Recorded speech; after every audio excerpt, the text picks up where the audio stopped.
నమస్తే, welcome to four sides TV. రాష్ట్రంలోని జగన్మోహన్ రెడ్డి ప్రభుత్వాన్ని గద్దెదించడం చారిత్రక అవసరమని తెలుగుదేశం పార్టీ సీనియర్ నేత దాడి వీరభద్రారావు, అనకాపల్లి తెలుగుదేశం జనసేన పార్టీ ఉమ్మడి అభ్యర్థి కొనతాల రామకృష్ణ చెప్పారు. అనకాపల్లి గవరపాలెంలోని దాడి నివాసానికి రామకృష్ణ విచ్చేశారు. ఈ సందర్భంగా దాడి, ఆయన అంతరంగికులు రామకృష్ణకు ఘనంగా స్వాగతం పలికారు. రాష్ట్రంలో నియోజకవర్గంలో రాజకీయ పరిస్థితులపై ఇద్దరు నేతలు చర్చించారు. ఈ సందర్భంగా విలేకరులతో దాడి వీరభద్రరావు మాట్లాడుతూ జగన్ అరాచక పాలన వల్ల రాష్ట్రం అధోగతి పాలవుతోందని ఆవేదన వ్యక్తం చేశారు. రాష్ట్రంలో భయంకరమైన పరిస్థితులు ఉన్నాయని అన్నారు.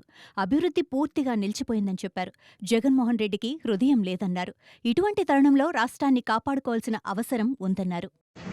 నాకు ఒక ఇద్దరు ఐఏఎస్ ఆఫీసర్స్ నేను హైదరాబాద్ వెళ్తే రెస్టారెంట్లో కనిపిస్తే వాళ్ళు అన్నారు, మళ్ళీ కానీ ఆయన వచ్చి మీకు క్యాపిటల్ కానీ అక్కడ విశాఖపట్నంలో పెట్టినట్టయితే మీ విశాఖపట్నం వాళ్ళు అందరూ కలిసి హైదరాబాద్ వలస చేయాలండి అని చెప్పారు.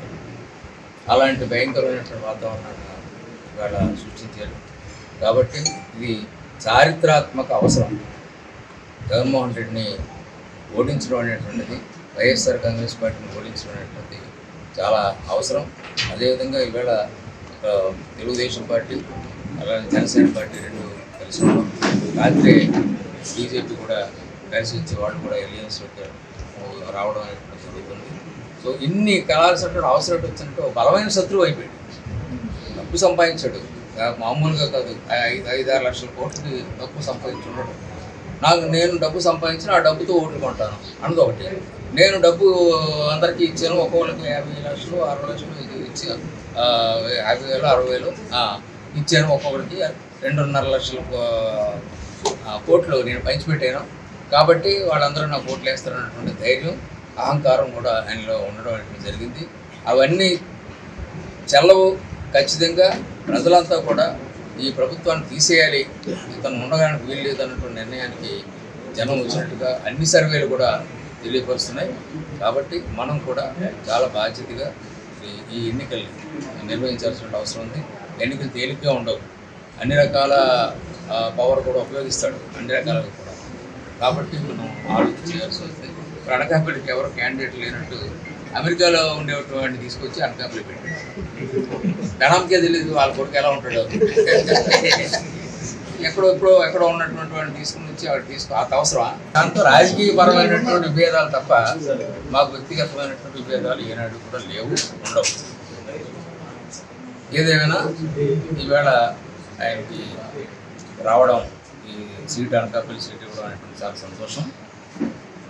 ఇక్కడ ఆవశ్యకత కూడా ఉంది. సుమారు 15 సంవత్సరాల నుంచి అభివృద్ధి పూర్తిగా అయిపోయింది, లోపం కనిపిస్తుంది. దీన్ని సరిదిద్దుకోవాల్సినటువంటి సమయం ఆసన్నమైంది. మనిషి ఈవేళ 15 జిల్లాల్లో 15 నియోజకవర్గాలు గెలిపిస్తారట. అది జగన్మోహన్ రెడ్డి గారి తాలూకు. నా గుండెల్లో పెట్టుకుంటాను అన్నాడు రామనాథన్. ఇదే మాట రాత్రాకరణ కూడా అన్నాడు. అంటే ఇప్పుడు నాకు అర్థమైంది ఏంటంటే అతనికి గుండె ఉందో లేదో నాకు గుండుంటే ఎంతమందిని పట్టించుకుంటాడు. సో అది లేదని నా తాలూకు విశ్వాసం ఉంది. ఈ రకంగా మా ఈ మాటలు చెప్పేటువంటి పరిస్థితి. రాజశేఖర రెడ్డి గారికి ఈయనకి పోలిక లేదు. ఈ సందర్భంగా కొనతాల రామకృష్ణ మాట్లాడుతూ రాష్ట్రంలో మాఫియా రాజ్యమేల్తోందని ఆందోళన వ్యక్తం చేశారు. సీఎం స్వయంగా సారా వ్యాపారం చేయటమేమిటని అన్నారు. రాష్ట్ర అప్పులు 10 లక్షల కోట్లకు చేరాయని, జగన్ను గద్దె దించితేనే రాష్ట్రం గాడిన పడుతుందన్నారు. జగన్ దుర్మార్గాలకు చరమగీతం పాడాలన్నారు. తండ్రి వైఎస్ఆర్ ఆశయాలను కూడా జగన్ పక్కన పెట్టేశారని చెప్పారు. తల్లి చెల్లికే దిక్కు లేకుండా పోయిందని అన్నారు.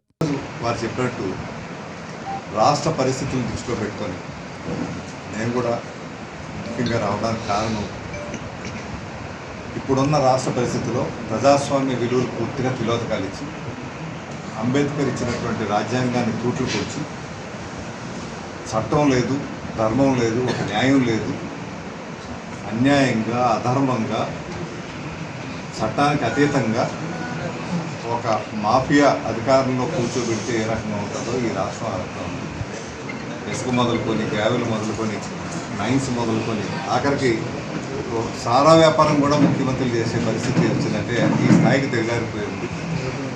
ఈ పరిస్థితులు మార్చకపోతే రాష్ట్రం తీవ్రంగానే రాష్ట్రం ఉన్నాయి. సుమారు 10 లక్షల కోట్ల రూపాయల అప్పులు. అంటే మన రాష్ట్ర జిఎస్డిపిలో 30% పైనే అప్పులు తీసుకున్నారంటే అది చిన్న విషయం కాదు. అప్పులు చెల్లించడానికి సంవత్సరానికి 50 నుంచి 60 వేల కోట్ల రూపాయలు కట్టాల్సిన పరిస్థితి ఉంది, వడ్డీలు కానీ రుణాలు కట్టడానికి. ఇటువంటి పరిస్థితుల్లో మార్పు అవసరం కాబట్టే మీద నైవేద్యంకి అయితే చంద్రబాబు నాయుడు గారు, పవన్ కళ్యాణ్ గారు కలిశారు. అదేవిధంగా ఈ స్థాయిలో కూడా అందరూ కూడా కలిసి పనిచేయాల్సినటువంటి అవసరం ఉందనే వారి సహకారం పూర్తి ప్రభుత్వాన్ని గద్దె దించాలంటే మనందరం కూడా కలవాలి. అన్ని శక్తులు కలిసినప్పుడే ఈ కార్యక్రమం చేయగలుగుతాం. వారు చెప్పినట్టు అంత ఈజీ కాదు ఎన్నికలు, అంత సులువుగా కలిసిపోయిన వాడు గెలిచిపోతాం అనుకోవడానికి కూడా లేదు. ప్రతి ఒక్క ఓటు కూడా చాలా ప్రాధాన్యత సంపాదించుకున్నదే. అంటే నా రాజకీయ జీవితం అలా మొదలైంది. నేను 9 ఓట్లు ఎన్నికలు జరిగే వాతావరణం ఉంది. చూసాం చంద్రబాబు నాయుడు గారు లాంటి వాళ్ళని, సీనియర్ నాయకుల్ని ఎటువంటి ఆరోపణ లేకుండా, ఎటువంటి నిరూపణ లేకుండా జైల్లో సుమారు 52-53 రోజులు పెట్టడం అన్నది చిన్న విషయం కాదు. అంటే ఆ స్థాయి కూడా తెగించే కార్యక్రమాలు చేస్తారు. అందువల్ల అవన్నీ కూడా తట్టుకొని మనం నిలబడగలిగినప్పుడు మనకి రాష్ట్రానికి మంచి రోజులు వస్తాయి. రాష్ట్రం విడిపోవడం వల్ల మనకి కొద్దిగా ఇబ్బంది కలిగింది, ఆర్థికంగా మనకి ఆదాయాలు తగ్గాయి. కానీ ఇప్పుడు చూస్తూ ఉంటే పూర్తిగా సర్వనాశనం చేసే పరిస్థితి రాష్ట్రం ఉంది. ఏ పారిశ్రామికవేత్త రావట్లేదు, ఒక యువతకు ఉద్యోగం రావట్లేదు, ఒక పరిశ్రమ రావట్లేదు, వ్యవసాయానికి ఒక ఇరిగేషన్ ప్రాజెక్ట్ చేయలేదు. ఆఖరికి వాళ్ళ తండ్రి గారు మొదలుపెట్టినటువంటి స్వర్గీయ రాజశేఖర రెడ్డి గారు మొదలుపెట్టిన ప్రాజెక్ట్ ఉత్తరాంధ్ర సుజల సేవంతో కూడా ఆయన పూర్తి చేస్తాడని ఎంతో ఆశపడ్డాం. తెలుగుదేశం మొదలుపెట్టి 2,000 కోట్ల రూపాయలు ఇచ్చారు. కానీ చంద్రబాబు నాయుడు గారు ఈయన ఒక్క పైసా ఖర్చు పెట్టలేదు. దాని మీద 5 సంవత్సరాల్లో 5 కోట్లు అండి ఆయన ఖర్చు పెట్టింది. 5 కోట్లు ఎందుకు, జీతాలకు వాటికి ఏదో ఇచ్చి ఉంటాడు. అది కూడా అంటే చూడండి, అక్కడ తండ్రి అనేది లేదు. అంటే అతగాడు పరిస్థితి అందరికీ తెలిసి ఈరోజు నేను కూడా చెప్పక్కర్లేదు. ఈరోజు షర్మిలమ్మ చెప్తోంది అంతా కూడా. ఏ రకం తల్లి లేదు, చెల్లి లేదు, తల్లి లేదు, తండ్రి లేడు, బాబాయ్ లేడు. ఇటువంటి పరిస్థితుల్లో ఇటువంటి దుర్మార్గాలకి చర్మగీతం పాడాల్సిన అవసరం ఉంది. కాబట్టి ఈరోజు కలిసి మనం వెళ్ళాల్సిన అవసరం ఉంది. మన ప్రాంతాన్ని అభివృద్ధి పరచుకోవాల్సిన అవసరం ఉంది. మన ఉత్తరాంధ్రాన్ని ఇంకా ఎక్కువ అభివృద్ధి పరచుకోగలుగుతాం మనం. ఎందుకంటే చంద్రబాబు నాయుడు గారు పరిపాలన దక్షత కలిగినటువంటి మంచి నాయకత్వ లక్షణాలు ఉన్న మనిషి. వారి అనుభవంతో, అదేవిధంగా పవన్ కళ్యాణ్ గారి ఉత్సాహం, యువతను పురోగతుల గురించి ముందుకు పరిగెట్టించి నిస్వార్థంగా రాష్ట్ర ప్రయోజనాలు ముఖ్యమనేసి నమ్మినటువంటి వ్యక్తి. ఇప్పుడు చూస్తున్నారు, ఇప్పుడు పొత్తులో భాగంగా 2014లో ఆయన ఏవి ఆశించుకుంటా మద్దతు ఇచ్చారు. ఆ రోజు తెలుగుదేశం పార్టీ అధికారంలో రావడం సహకరించారు. ఇప్పుడు రాష్ట్రం ఈ పరిస్థితి ఉంది కాబట్టి ఈ పరిస్థితిలో మనందరం కూడా కలవాలని ఎవరు ఆశించుంటారు. 24 సీట్లకి పవన్ కళ్యాణ్ గారు ఒప్పుకుంటారని, 40-50 తీసుకుంటారని అనుకున్నారు. కానీ రాష్ట్ర ప్రయోజనం దృష్టిలో పెట్టి గెలిపే ధ్యేయంగా పెట్టుకొని పనిచేయాలి. కాబట్టి సింహభాగం తెలుగుదేశానికి ఇవ్వాలి. మీరు గెలపడానికి కృషి చేస్తాను, రాష్ట్రం బాగుపడాలి.